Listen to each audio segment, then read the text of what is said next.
Hello students, इसके पहले के लेक्चर में मैंने धातुगत ज्वर के लक्षणों के बारे में आपको बताया था।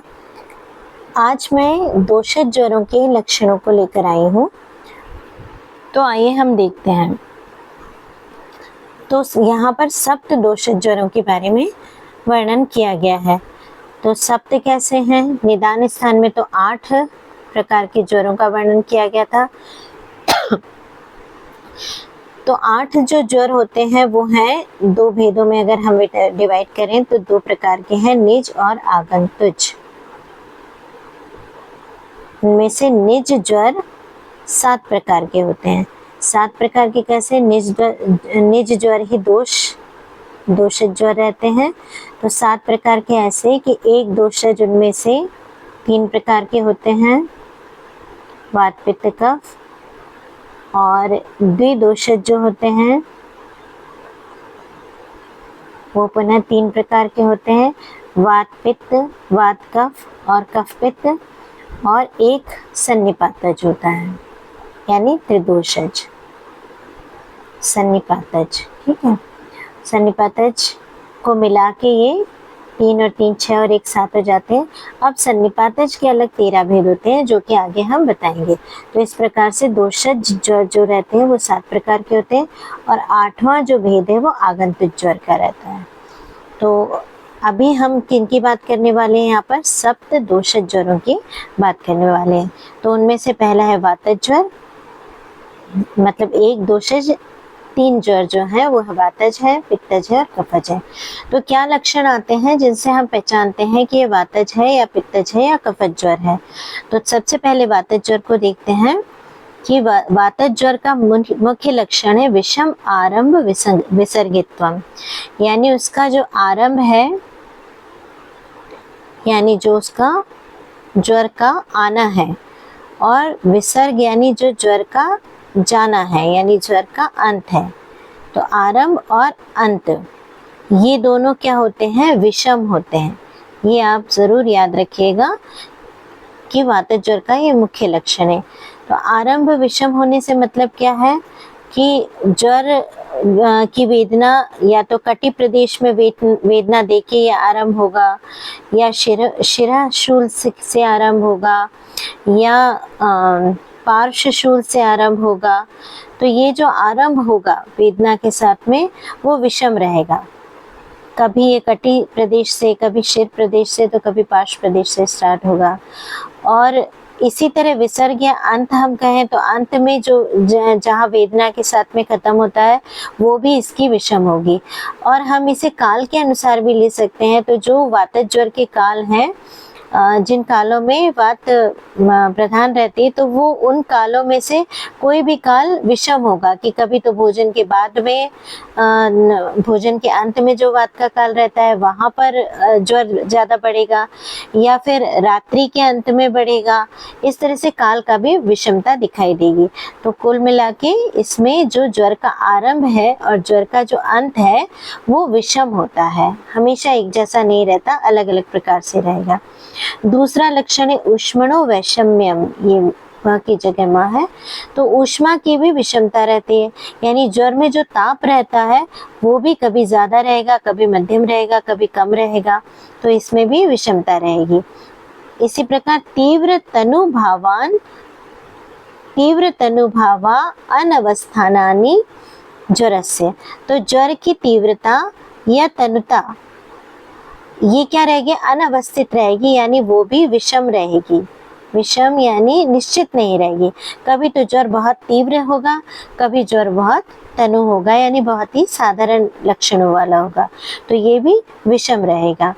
और ये बहुत इंपॉर्टेंट एक लक्षण है कि जो वात के काल कहे गए हैं, वात के प्रकोप के काल कहे गए हैं, उन्हीं कालों में ज्वर की आगमन होगा या ज्वर की वृद्धि होगी। तो कौन कौन से काल वात के बताए गए हैं ये आपको पहले से भी मालूम है। जरणांते यानी भोजन के पाचन के बाद, भोजन के पच जाने के बाद, या फिर दिवसांते यानी दिन के अंत में, यानी सायंकाल में।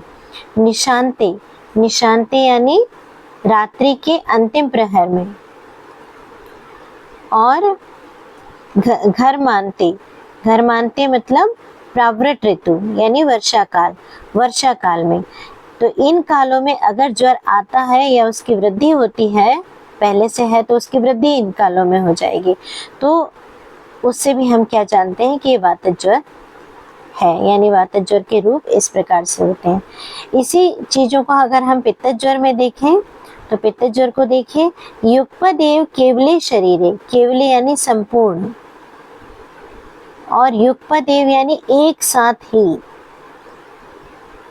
तो पूरे शरीर में ये एक साथ ही ज्वर का आगमन होता है, या पहले से अगर है तो उसकी वृद्धि होती है। और वो कौन कौन से समय है जब एक साथ ही पूरे शरीर में वृद्धि होती है?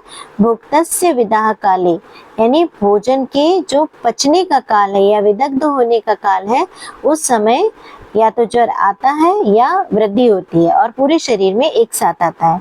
मध्य दिने यानी दोपहर के टाइम में, अर्धरात्रे यानी रात्रि के बीच में, मिडनाइट में, या फिर शरद ऋतु में आएगा तो भी पित्तज ज्वर हो सकता है, और या शरद ऋतु में उसकी वृद्धि होती है तो भी पित्तज ज्वर हो सकता है। तो ये पित्तज ज्वर के लक्षण हैं मुख्य। और कफज ज्वर के क्या होंगे? इसमें भी युगपद एवं केवले शरीरे, इसके साथ भी जुड़ा, ये दोनों चीजें दोनों ज्वरों के साथ जुड़ी हैं। तो पूरे शरीर में एक साथ ही ज्वर का आगमन होगा और अभिवृद्धि होगी, आगमन अथवा अभिवृद्धि होगी। कौन कौन से समय? भुक्त मात्रे यानी भोजन के जस्ट बाद, पूर्वाह्ने यानी दोपहर प्रातः काल में, पूर्वाह्न यानी प्रातः काल कहा जाता है, दोपहर के पूर्व, तो प्रातः काल में होगी, या पूर्व रात्रि के प्रथम प्रहर में, या फिर वसंत काल में विशेष रूप से। तो विशेष रूप से इन कालों में जो ज्वर आता है या जो जिस ज्वर की वृद्धि होती है और पूरे शरीर में एक साथ आता है, तो वो कफज ज्वर के लक्षण है। ठीक है, तो ये पहला लक्षण हमने समझ लिया। अब दूसरा समझते हैं कि इसमें नख का यानी नाखूनों का, आंखों का, चेहरे का, मूत्र का और पुरीष का और त्वचा का वर्ण किस प्रकार का रहता है? तो वातज ज्वर में अरुण वर्ण रहता है, अरुण यानी लाल वर्ण, अरुण वर्ण इसमें वातज ज्वर में होता है, विशेषण परुष। और क्या होता है कि नख, नयन, वदन, मूत्र और पुरीष विशेषतः खरता लिए हुए, रूखा सूखापन लिए हुए रहते हैं, है ना। रूखी सूखी त्वचा रहेगी, रूखा सूखे नख रहेंगे, स्निग्धता नहीं रहेगी।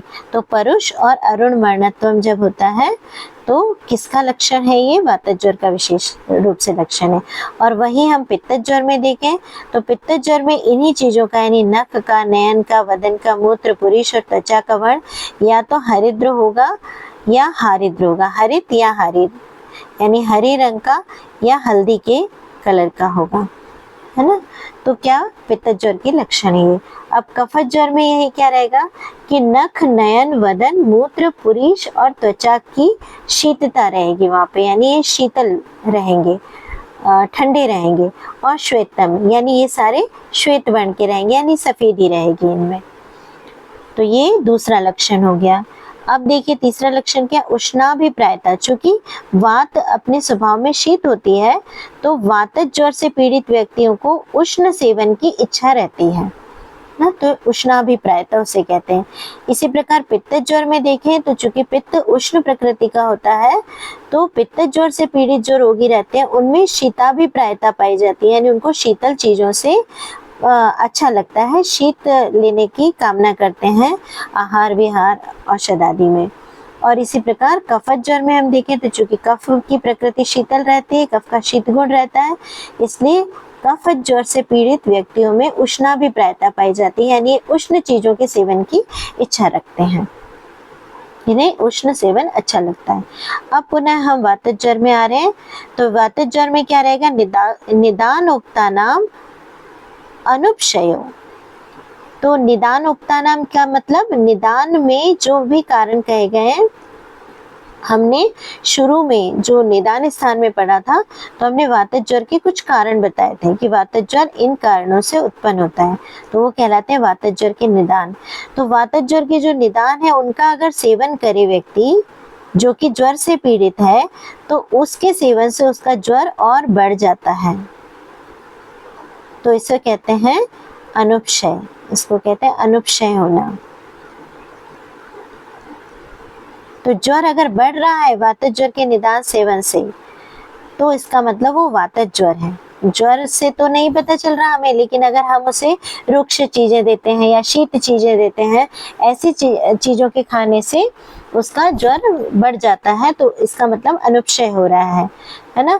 और अगर विपरीत चीजें देते हैं, जैसे स्निग्ध आहार विहार खिलाएंगे ज्वर के से पीड़ित को, या उष्ण आहार विहार देंगे, तो उससे क्या होगा, उसको फायदा होगा और ज्वर उसका कम हो जाएगा। तो ये भी लक्षण है वातज ज्वर का। इसी प्रकार पित्तज ज्वर में भी पित्तज ज्वर के जो निदान कहे गए हैं, उन निदानों का सेवन कराएंगे तो उससे अनुपक्षय होगा, यानी ज्वर बढ़ जाएगा, और उसके विपरीत पदार्थों का सेवन कराएंगे तो पित्तज ज्वर शांत हो जाएगा। इसी प्रकार कफज ज्वर के लक्षण क्या रहेंगे कि कफ के जो निदान है, उन निदानों का सेवन करने से वो कफज ज्वर बढ़ जाएगा, और अगर उसके विपरीत सेवन करेंगे तो कफज ज्वर घट जाएगा।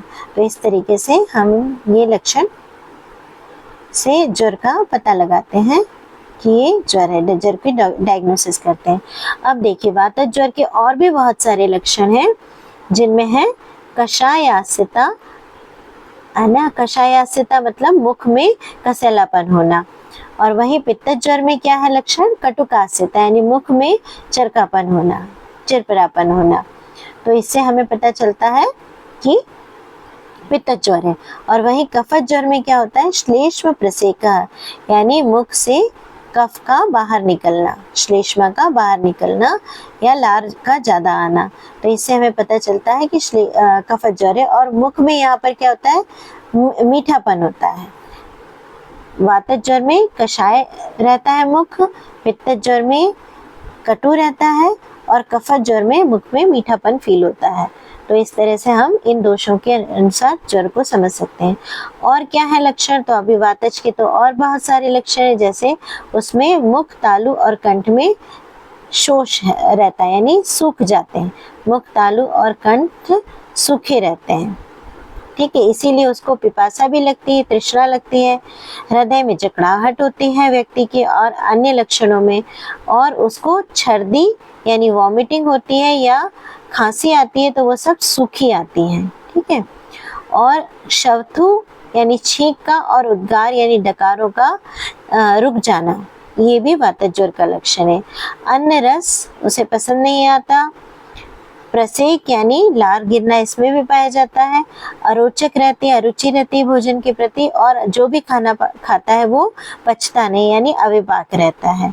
व्यक्ति दुखी रहता है, उसे विषाद रहता है। जृंभा, ये बहुत इंपॉर्टेंट लक्षण है। वातक ज्वर जो रहेगा उसमें जमाइयाँ आती हैं।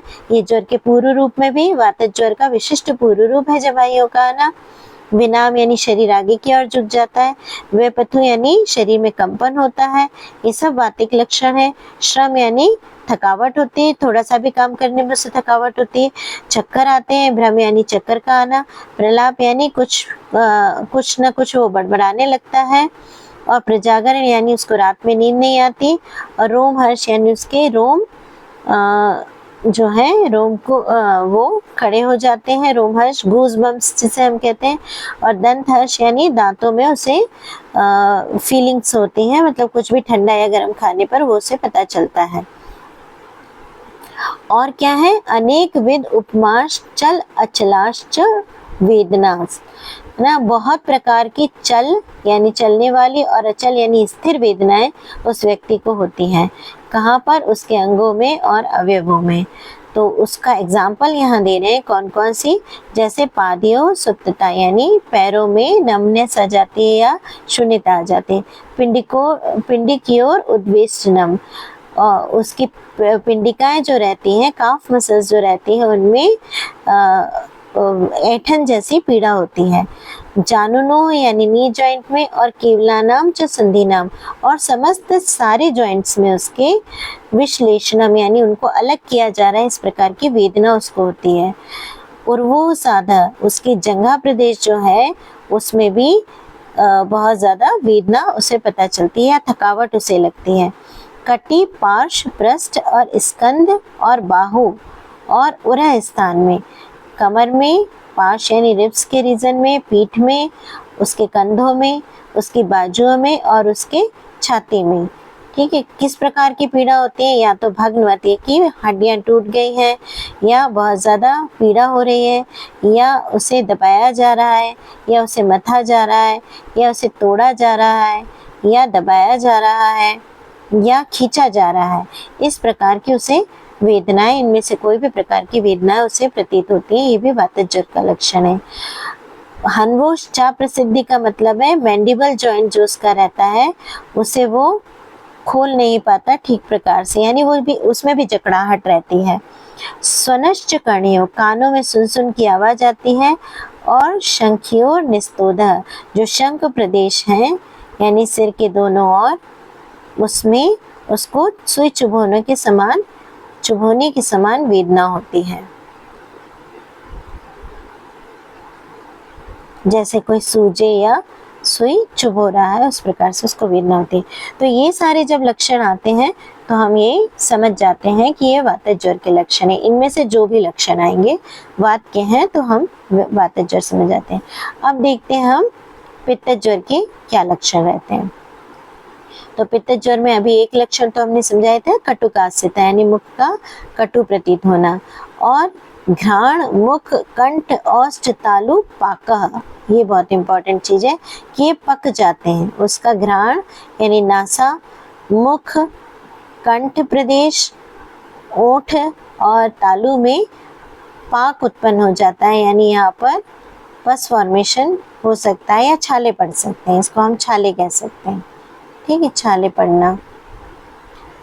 और तृष्णा, उसको बहुत प्यास लगती है, तृष्णा वातिक लक्षण में भी है, पिपासा नाम से कहा गया।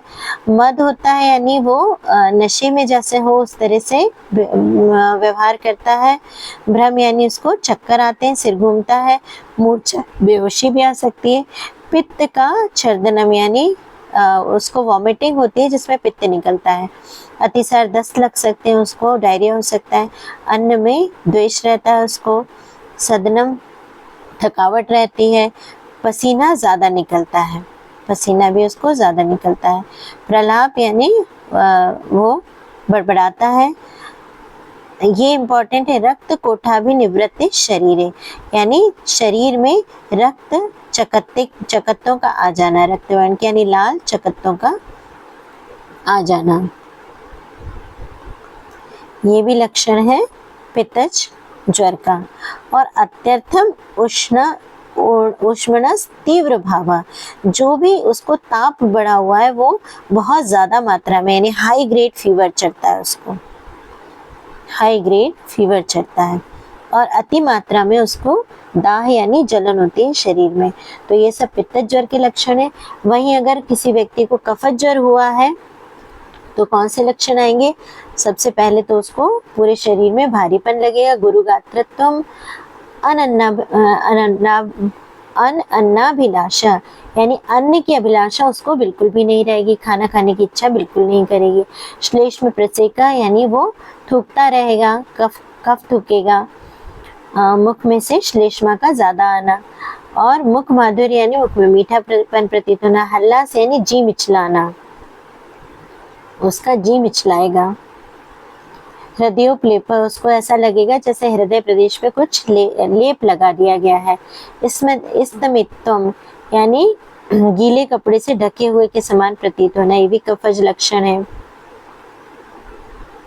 कपड़े से उसको ढक रखा है ऐसा फील करता है,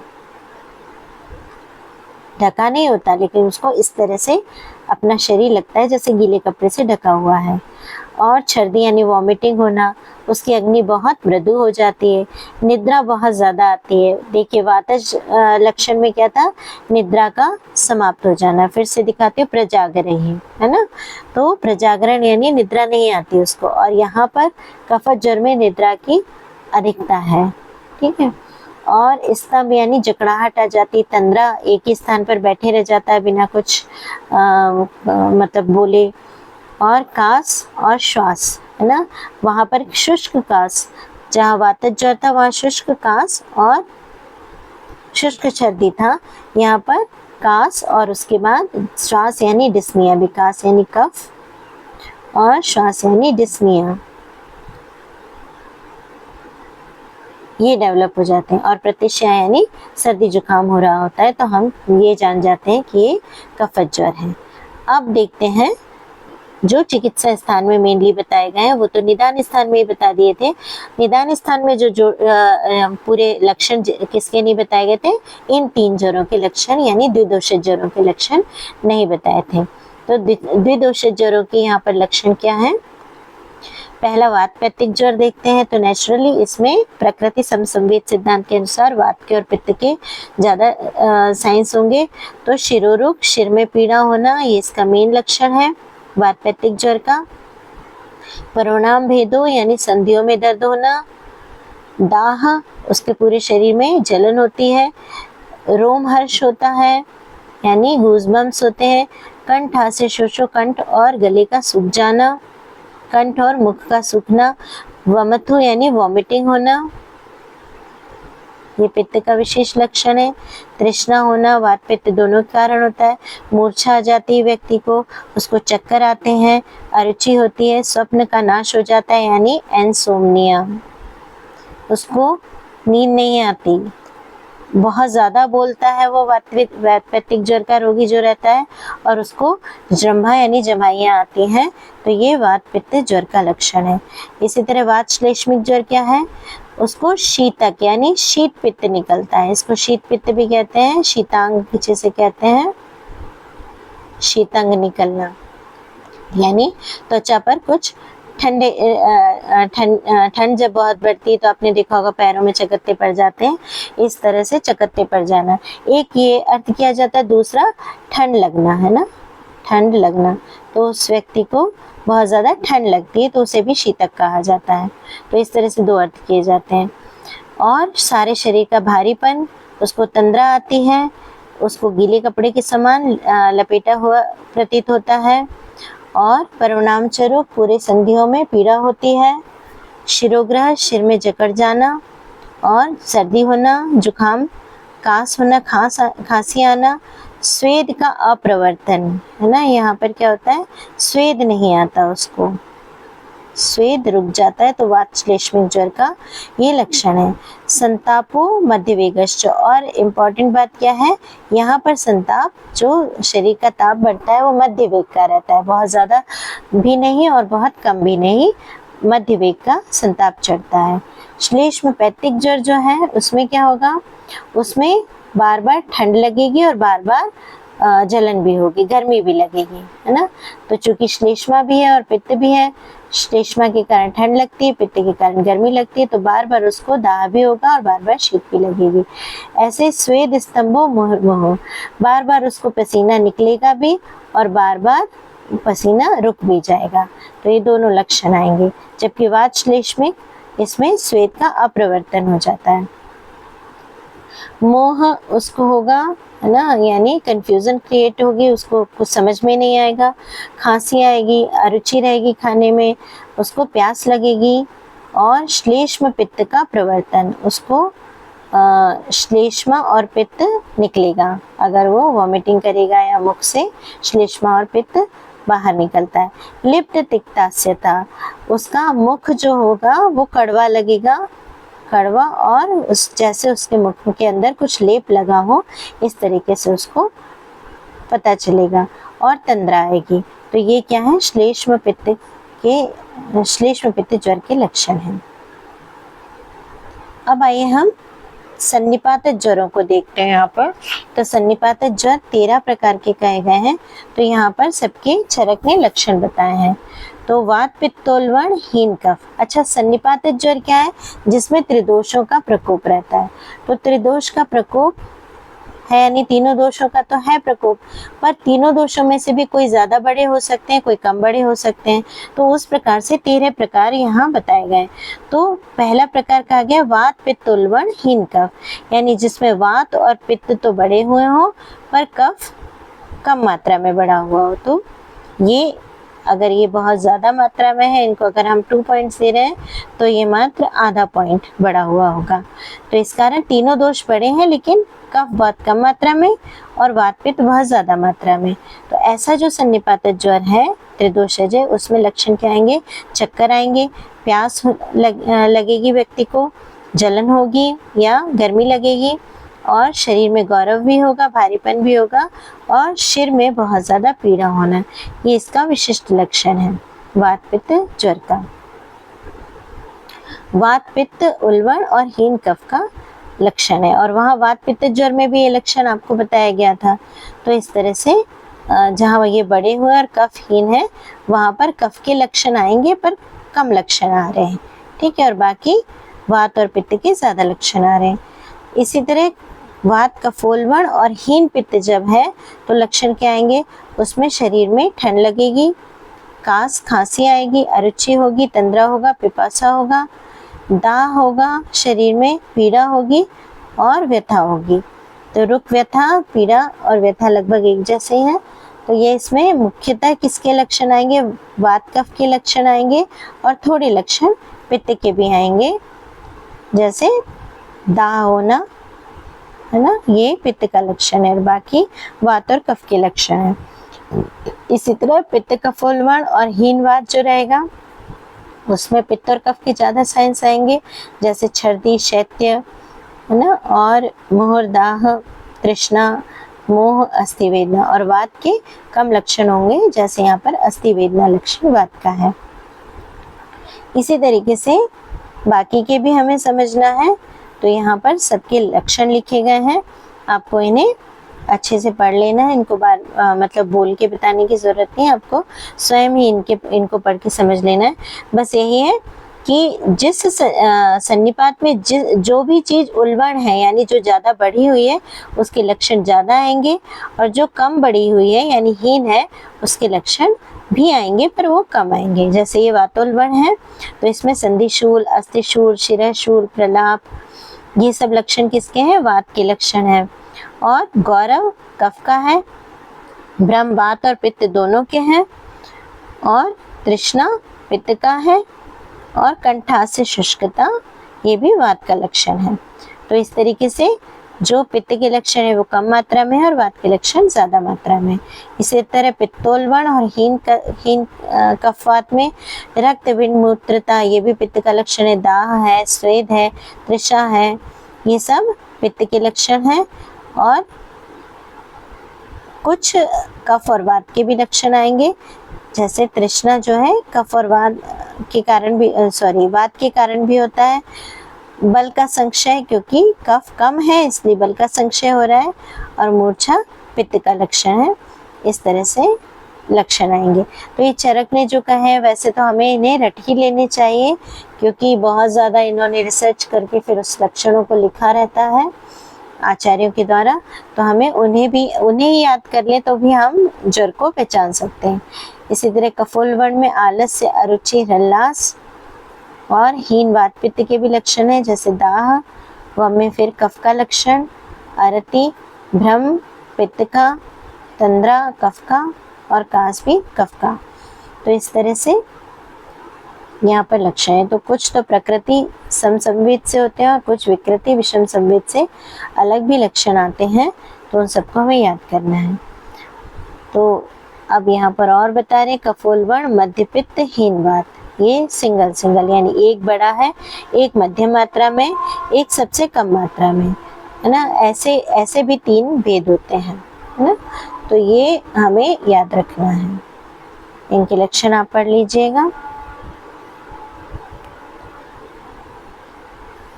इसी तरह यहाँ भी कफोल्बण, वात मध्य पित्तहीन, इस तरह से वातोल्बण, पित्त मध्य कफहीन। तो ये 3 भेद और हैं इसके, इनको भी आपको पढ़ लेना है। अब यहाँ पर बहुत इम्पोर्टेंट है समसन्निपात ज्वर। मेनली हमें इसके लक्षण श्लोक में ही याद रखने होते हैं, समसन्निपात ज्वर। तो यहाँ तो मैं लक्षण संस्कृत में ही श्लोक से ही उठा के लेकर आई हूँ, इन्हें यहाँ मैं समझा देती हूँ। बाकी लक्षण आप स्वयं पढ़ लीजिएगा, जो समझाने योग्य है वो मैं यहाँ बताती हूँ। तो समसन्निपात ज्वर यानी जिसमें वात, पित्त और कफ तीनों बराबर मात्रा में बढ़े हों, बराबर मात्रा में बढ़े हुए हों, तो इसमें क्या लक्षण आएंगे। ठीक है, तो इसमें लक्षण आएगा क्षणी दाह क्षणी शीतम, पल में दाह होगी उस व्यक्ति को और पल में ही शीत लगेगी, ठंड लगेगी। अस्थि संधि शिरोरुजा, अस्थियों में, अस्थियों की संधियों में और शिर में प्रदेश में पीड़ा होगी। साश्रावे कलुषे रक्ते निर्भुग्ने चापी लोचने, जो उसके लोचन यानी नेत्र हैं वो साश्राव यानी उसमें से सिक्रेशन होगा, पानी निकल रहा होगा। कलुषित होंगे यानी एकदम वाइट नहीं दिखाई देंगे या रक्तवर्ण के दिखाई देंगे या बाहर की ओर निकले हुए दिखाई देंगे, थके हुए दिखाई देंगे, इस तरह उसके नेत्र दिखाई देंगे। ससुन सर्जो कर्ण, कर्ण प्रदेश जो है उसके कर्ण में सुन सुन की आवाज होगी और पीड़ा होगी। कंठ प्रदेश में उसको ऐसा फील होगा, इतना दर्द हो रहा होगा जैसे कि कांटे भर दिए गए हों, है ना, कांटों से भरा हुआ हो कंठ प्रदेश।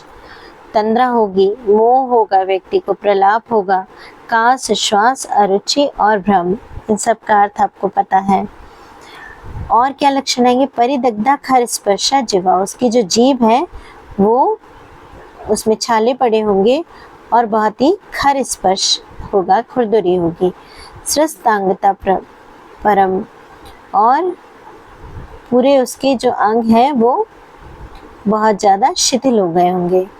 स्टीवनम रक्त पित्तस्य, वो रक्त पित्त यानी रक्त मिश्रित पित्त को की वॉमिटिंग उसको होगी, जिसमें कफ भी मिला रहेगा, यानी कफ और पित्त मिला हुआ रक्त उसके मुंह से निकलेगा। शीर्षोलोठनम, सिर को इधर उधर पटकेगा। तृष्णा होगी, निद्रा नाश, उसको बिल्कुल भी नींद नहीं आएगी। हृदय प्रदेश में पीड़ा होगी।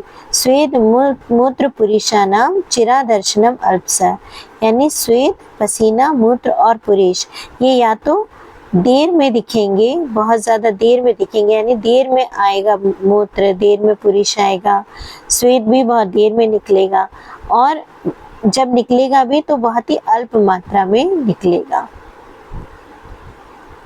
ठीक है। कृशत्वम नाति गात्राणाम, ये बहुत इंपॉर्टेंट लक्षण है कि जो उसके गात्र हैं यानी अंग हैं उनमें बहुत ज़्यादा पतलापन नहीं आएगा, है ना, कृश नहीं होगा, अंगावयव जो हैं बहुत ज़्यादा कृश नहीं होंगे।